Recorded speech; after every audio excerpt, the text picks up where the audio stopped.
Jerusalem, year 622, before Common Era.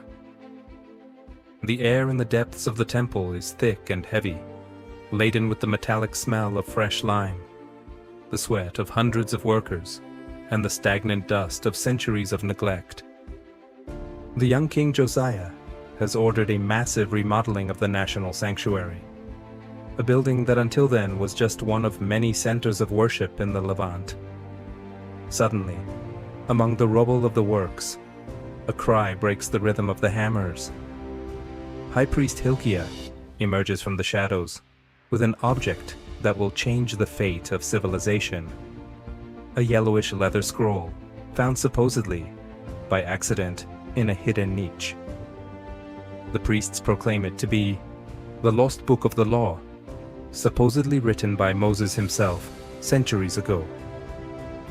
Upon hearing their words, the king tears his robes in a gesture of mourning and divine terror. But are we truly facing a providential find, or the most sophisticated and successful political propaganda maneuver of antiquity?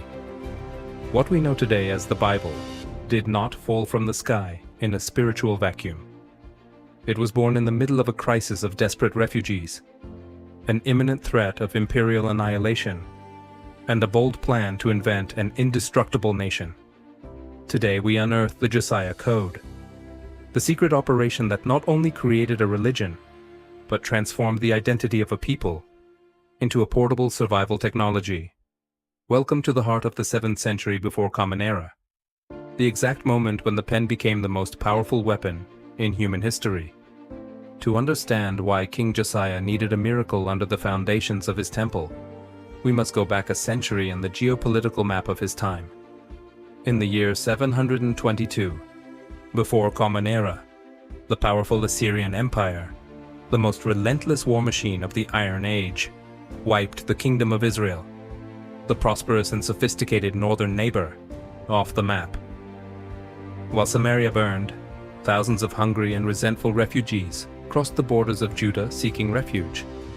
Jerusalem, which until then had been a modest village of barely 6 hectares, underwent an unprecedented metamorphosis.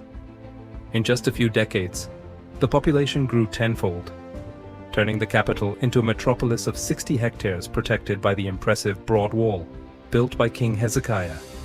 Josiah inherited this fractured nation, a hybrid of southern local inhabitants and northern exiles who brought with them their own stories of heroes like Jacob, their own local gods, and a deep hatred for the empires that had displaced them.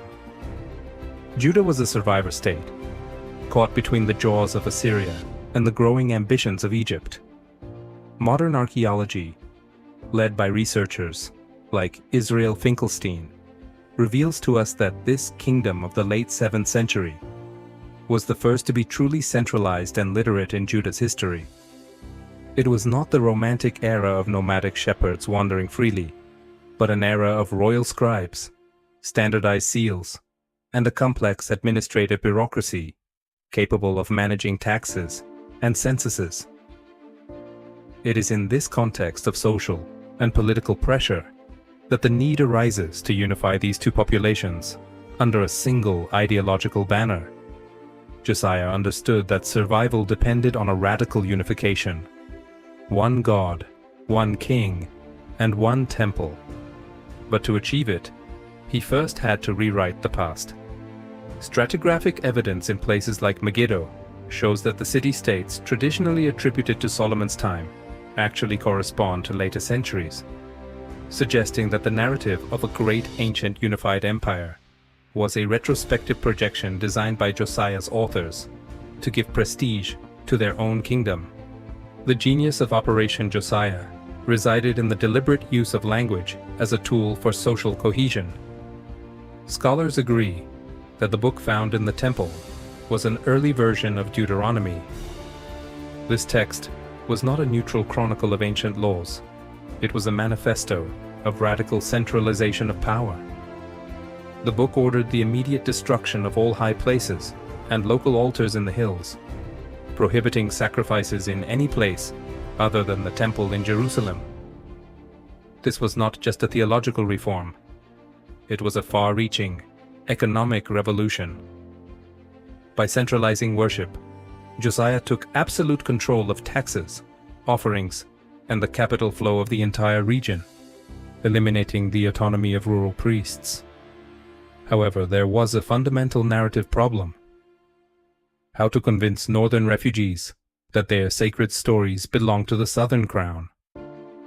This is where the royal scribes wove the greatest national epic in history, joining the traditions of the south, centered on Abraham and Hebron, with the traditions of the north, centered on Jacob and Bethel.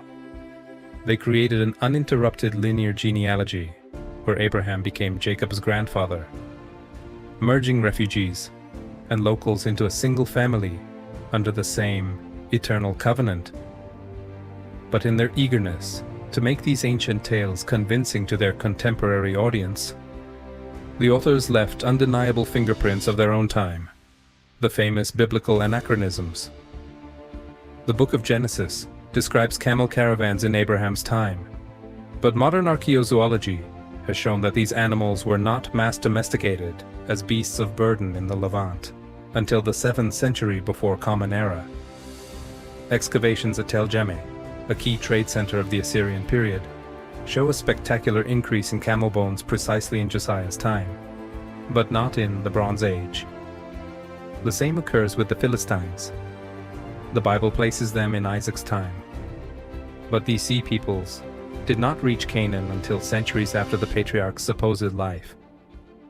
These errors are not memory failures, but proofs that the authors were describing their own present, their own economy, and their own geography to legitimize a political agenda of national unification under the absolute command of Jerusalem.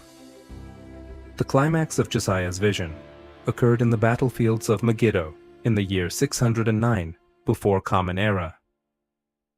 Taking advantage of the Assyrian Empire crumbling due to internal civil wars, Josiah attempted to expand his kingdom northward, dreaming of recovering the territory of the former kingdom of Israel.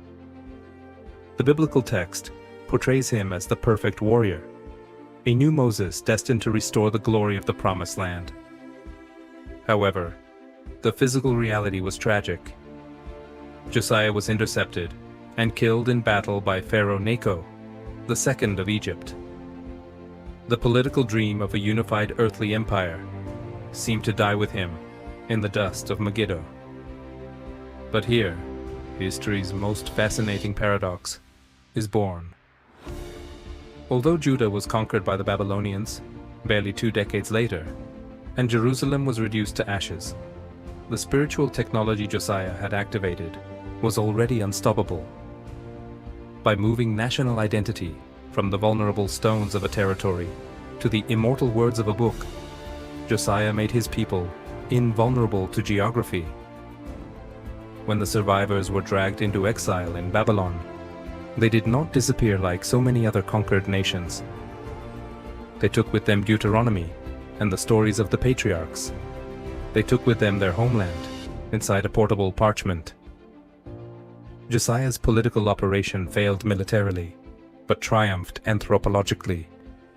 It created the Jew as the universal citizen, the guardian of an ethical law that does not depend on physical borders.